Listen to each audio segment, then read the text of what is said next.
Good evening, y'all. How's it going? Good evening to y'all too. Everybody's nibbling on the yolk from yesterday.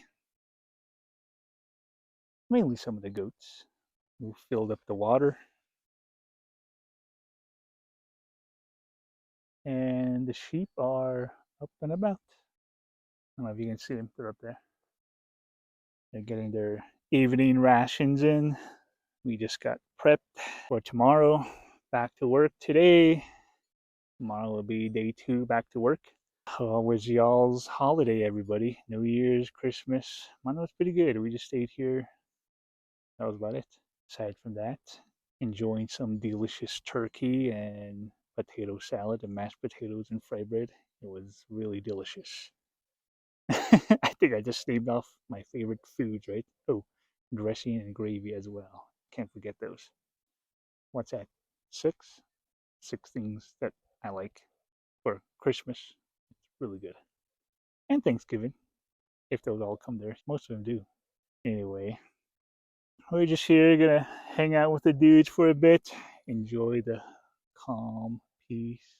We got the little one over here starting to eat. Look at her, or him. My bad. You can see him. I can't zoom with the front camera, but he's over there like, nibbling on a straw boat. That's all. Winter came a little bit late this year, and I'm not exactly sure how late winter is going to hang around. Maybe till like the end of April. Not exactly sure. I don't quite remember the last time we had a late winter like this. But I'm not complaining about the rain. The rain we got is pretty cool. I like it. And keeping the pasture moist all winter. Spring we're gonna get plenty of fresh vegetation. Yummy. I know, like on the reds it's like that too, right? So take care of your pastures, keep them moist, make sure they come back really lush this spring. We're doing this, I know, for spring. I'm still trying to figure out how we're going to do that because usually springtime when we get the little baby grass, because it's so they call it, these dudes just get crazy over him. When I first moved back up here in 2015, that was when that happened. I was like, it is crazy. They just kind of ran themselves hungry and they were getting thin. I devised a plan to where I purchased some hay, a trailer load of hay, and I just pinned them up for about 2, 3 weeks, however long that was. I got the little bitty grass to about that high before I let them out. So I've been doing that every year, every spring ever since. And man, compare the pasture from then to now, we have better vegetation coverage now than we did back then. Just simple moves like that for your pasture on your herd. Just do a simple little thing as like that. Pinning them up during the springtime when your little grass come up, emerge. Pin them up for 2, 3 weeks, maybe 4 weeks if possible. The longer the better. I did it for 4 weeks, and man, the grass got taller. What happens is the grass gets taller, the roots establish a little bit more as well. So when the sheep and goats get on pasture, they actually bite the tip and they don't pull the root out. When they're this small, they're pulling everything out. So vegetation can't reestablish themselves. Hence, we have an overgrazing problem, they say, but no, it's just vegetation management problem, pasture management issues that are not fully understood. At least to me, that's just how I saw it at the time. And doing that, it helped reestablish a lot of vegetation. So, and also proper rotation, especially for the ones that walk after the herd. I did that for 2 years, 2.5 years. 2020, I did that all the way till March of this past. Oh, I can actually say last year now, 2023, up to March. What had happened is that we used to just let them out on their own, and they would go follow the same path.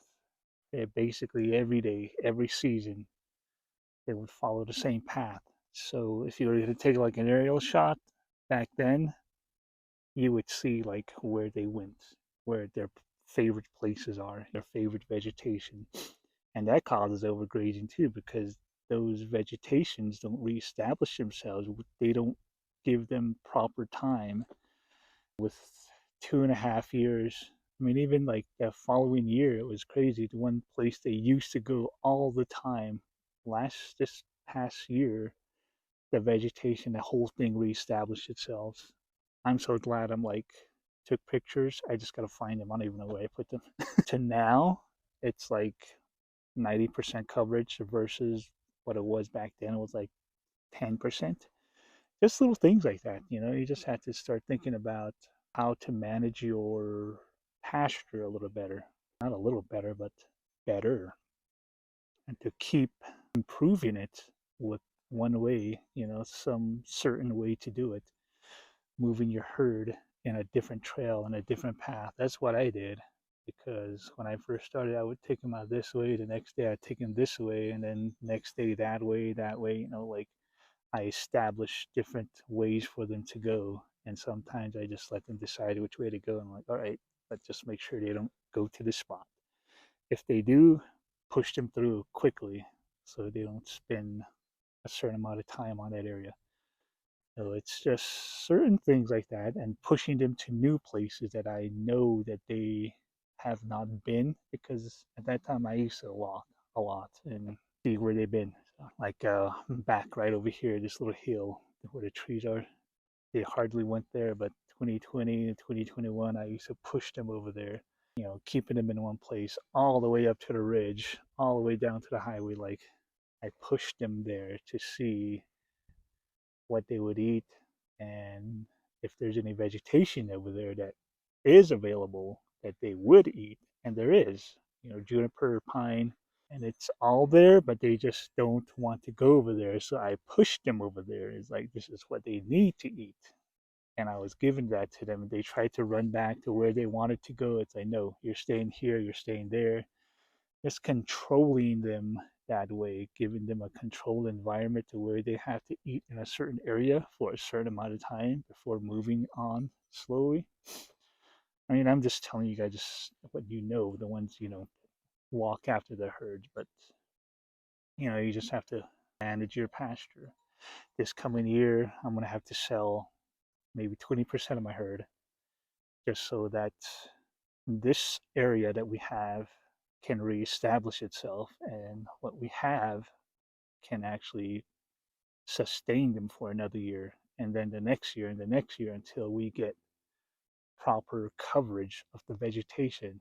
So it's just animal to vegetation ratio. You just gotta balance that. That's the hardest part. I know for me it's hard to let them go, but I need to. When the time comes, I need to. So that's just how I see it. And yeah, we get a bond, but still, I know I find good homes for them. That's just how I see it. And also, last thing I want to cover before I head out is I love the straw, the hay, like the oat. This is oat, not straw, but the leaves of mulch. I got sheep cubes. I do not like that one. So I think I'm going to go back to, I bought a few bags, and I do not like them because it does not leave a mulch like this. They just compact where I spread it out for them. And yeah, that's what causes that. So kind of compaction of the pasture area. So I prefer the hay. All right, y'all. That's all the time I got. So we'll see you later. Until next time. Peace out.